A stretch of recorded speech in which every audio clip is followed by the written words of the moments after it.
morning, all of you. This is motivation key number 2. Occasionally check your progress.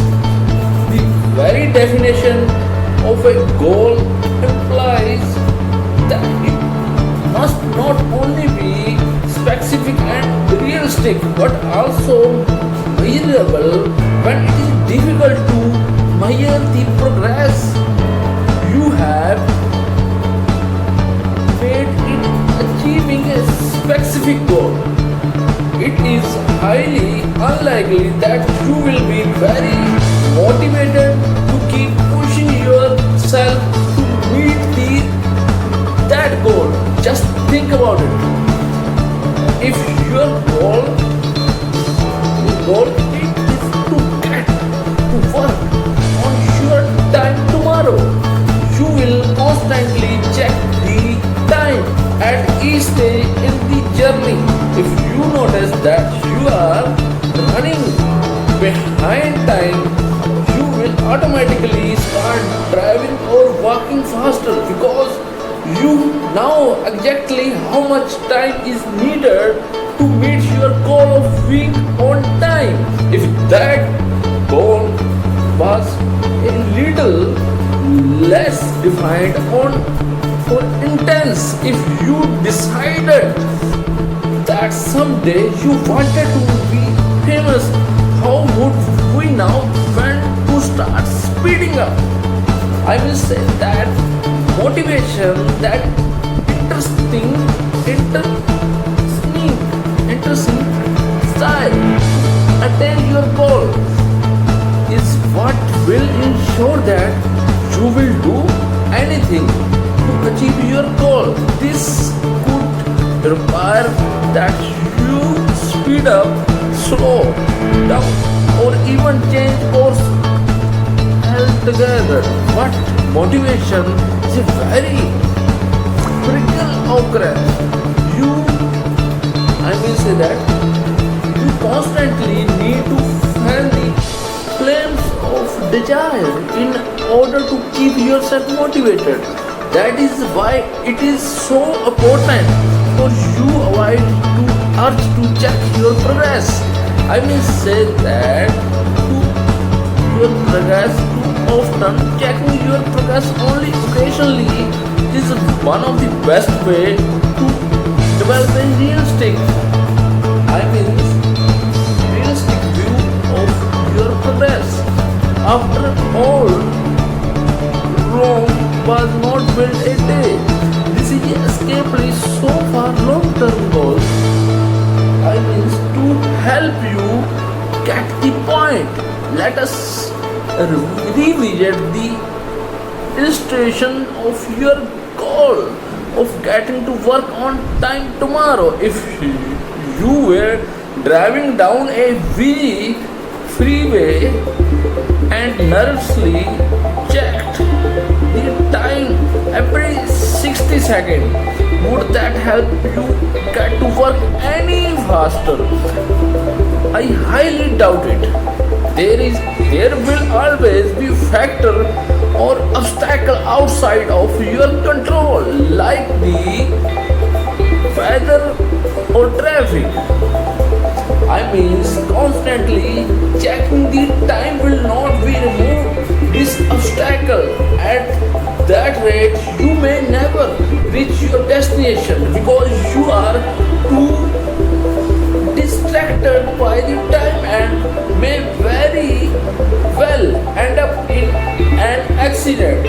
While it is good to evaluate your progress in order to determine whether your current approach is loading you to a successful outcome, doing so too often will be both distracting and disappointing. If you have any children, you will know exactly how soon is too soon and how often is too often. Children are not very good at delayed gratification. If you tell them you will play with them soon, you can expect time. You can expect them to return every few minutes to will be. If they learn that milk will help them to grow big and strong, they will soon begin to gulp and down as much as they can. They can check and their height as often as possible. Often they end up very disappointed because progress ends up being much slower than they expected. The same can happen to you. I mean, checking your progress too often is one of the easiest way to demotivate yourself. You will begin to imagine your progress to be much slower than it actually is. May condemn yourself as not really making any progress at all.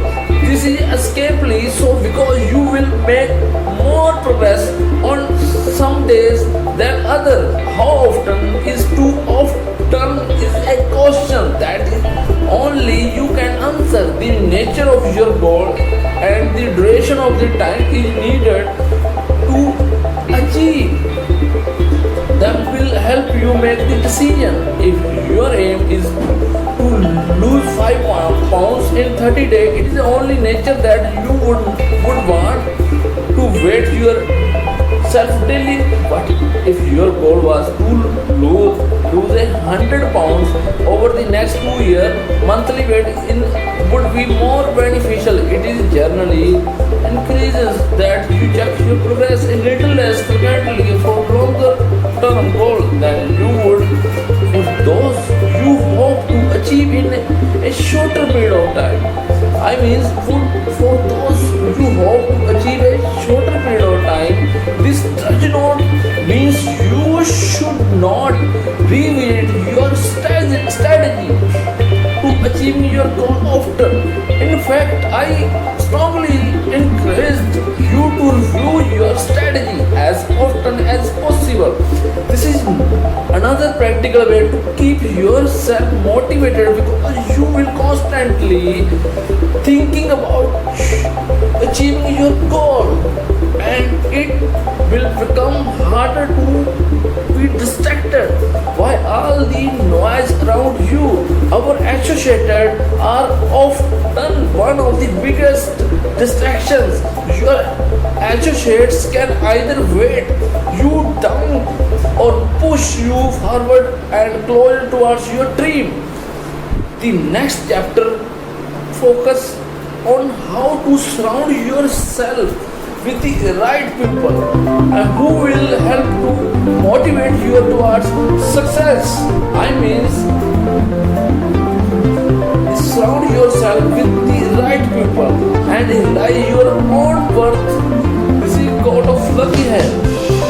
Who spend time, who you spend time with, who you become, change your life while consciously choosing to surround yourself with the people with high standards. This is God of Tony Robbins. My motivation key number 3 is surround yourself with the right people. I mean, surround yourself with the people who see the greatness with you. Parents often spend an exorbitant amount of time warning their children about bad associates. I was no expectation to this day. I can remember how my parents lectured me about the friends I kept forbid him. Weird, the home of certain individuals and carefully documented my whereabouts. The rebel I often told this is overly restricted and used inconvenience. Now having grown up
lecture